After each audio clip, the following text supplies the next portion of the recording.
রাসূলের কাছে গেল, এই শব্দে বাদ গ্রহণ করে কালেমা গ্রহণ করে মুসলমান। কালেমা গ্রহণ করতে হয়, কালেমা গ্রহণ করতে হয়, কালেমা পড়ার জিনিস না, কালেমা গ্রহণ করার বিষয়। কালেমা মানে হচ্ছে ভাব বা বৈশিষ্ট্য, আচরণ।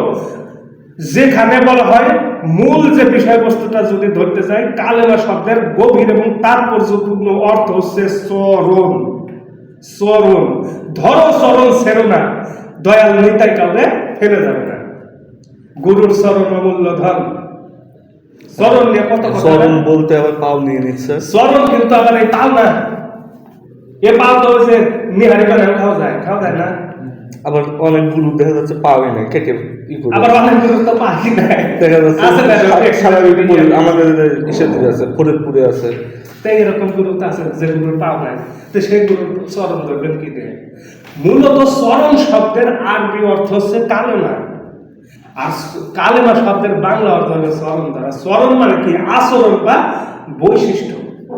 গুরুর এই আচরণটাকে ধরতে হবে, যে আমার গুরু, যে আমার মুর্শিদ, আমার দয়াল, সে কিভাবে খায়, কিভাবে কথা বলে, কিভাবে চলাফেরা করে, তার মন কি চায়।